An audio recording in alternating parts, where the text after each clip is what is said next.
દોસ્તો નમસ્કાર, હું પ્રોફેસર પ્રયત્કર કાનાડિયા. આજે આપણે વાત કરીશું ગુજરાત સ્ટેટ ગેઝેટિયર. ગુજરાત સ્ટેટ ગેઝેટિયર એટલે ભૌગોલિક સ્ત્રોત. મોટા ભાગે ભૌગોલિક માહિતી આપી છે, એ સિવાય પણ ઘણી બધી માહિતી આપી છે. આ સ્ત્રોત ખૂબ જ ઉત્તમ પ્રકારનો સ્ત્રોત છે, સંદર્ભ સ્ત્રોત છે.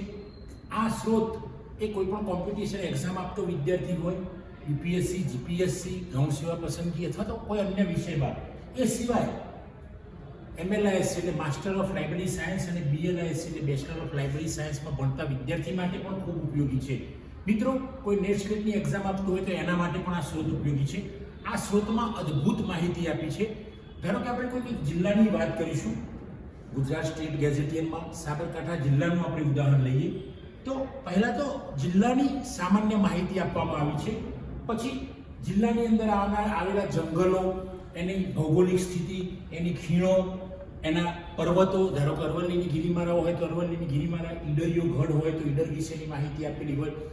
એ સિવાય આપણે આગળ વાત કરીશું તો જંગલો, પ્રાણીઓ, પશુઓ, પક્ષીઓ, ત્યાંના તહેવારો, ધારો કે ત્યાં સાપ કઈ ટાઈપના રહેતા હોય તો બ્લેક કોબરા હોય તો બ્લેક કોબરા સાપ, એવી રીતે પંખીઓ, જુદી જુદી પ્રકારના વધુ કયા પંખીઓ છે, એમનો રિવાજો શું છે, એનો કલ્ચર શું છે, આવી તમામ માહિતી આ સ્ત્રોતની અંદર આપવામાં આવી છે. ભૌગોલિક વાતાવરણ કેવું છે એની પણ સુંદર રીતે રજૂઆત કરવામાં આવી છે.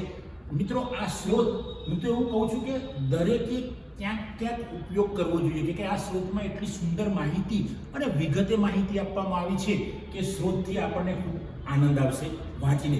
ત્યારબાદ આપણે બેન્કિંગ સર્વિસની વાત કરીશું તો બેંકો, તો અત્યારે બેંકો છે, કઈ પ્રકારની બેંકો છે, શરાફી મંડળીઓ હોય તે કેવા પ્રકારની શરાફી મંડળીઓ છે, એની વાત, ધર્મ સ્થળો, ધાર્મિક તહેવારો, સામાજિક તહેવારો.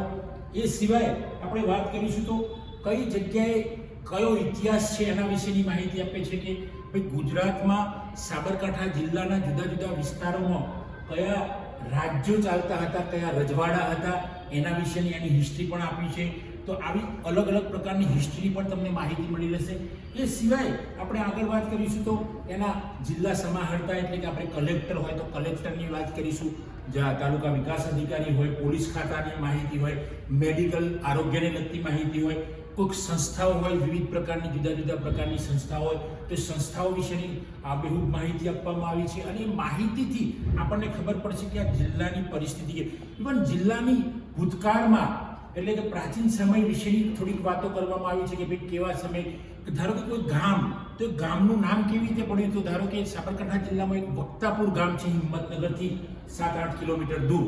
તો એ વક્તાપુર ગામનું નામ કેવી રીતે પડ્યું તો વખતસિંહ બાપુ એ વખતેના દરબાર હશે, એમના નામ પરથી પડ્યું એવું આ શોધ બતાવે છે આપણને. તો આવા ગામનો પણ ઇતિહાસ આપે છે. રોડ રસ્તાઓ કેવા હતા, પ્રત્યાયન એ વખતેનું કેવું હતું, કોમ્યુનિકેશન, તો ભાઈ એ વખતેની સગવડો કેવી હતી, તો ગાડાની સગવડ હોય, એના પછી ST બસ આવી તો એની સગવડ, રેલવેની સગવડ, આવી અલગ અલગ પ્રકારના પ્રત્યાયનોના જે માર્ગો છે એની પણ રોડની વાત કરી છે. એ સિવાય આપણે આગળ વાત કરીશું તો વિવિધ પ્રકારની ધાર્મિક સંસ્થાઓની પણ અહીંયા ચર્ચા કરવામાં આવી છે કે જિલ્લાની અંદર કઈ કઈ ધાર્મિક સંસ્થાઓ છે.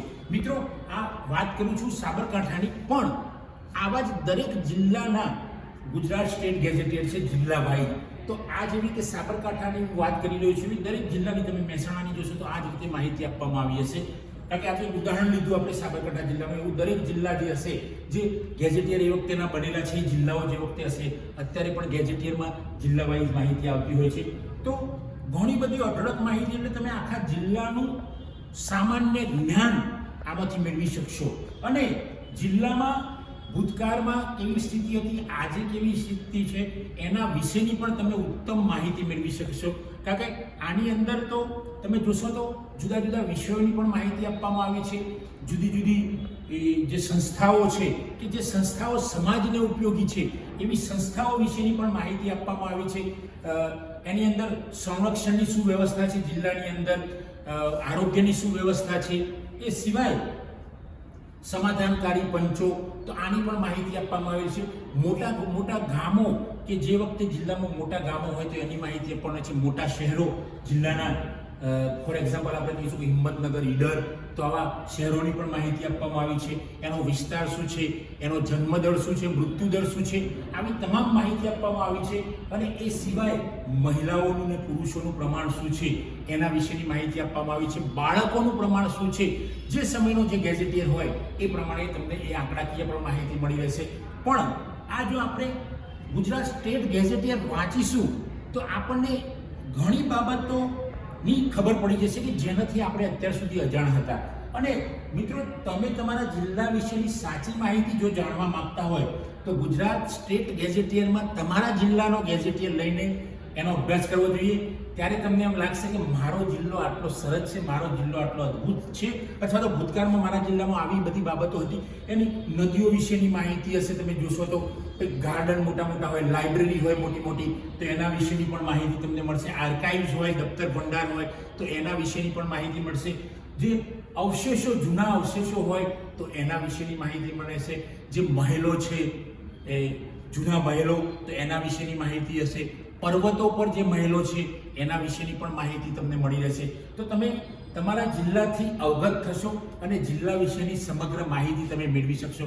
તો મિત્રો, આજે હું આ વાત કરીને ગુજરાત સ્ટેટ ગેઝેટિયર વિશેની વાત પૂરી કરું છું. મિત્રો, જો આપ સૌને આ વિડીયો પસંદ આવ્યો હોય તો એને લાઈક કરો, શેર કરો, કોમેન્ટ કરો, અને જો મારી ચેનલ સબસ્ક્રાઈબ ન કરી હોય તો સબસ્ક્રાઈબ કરો.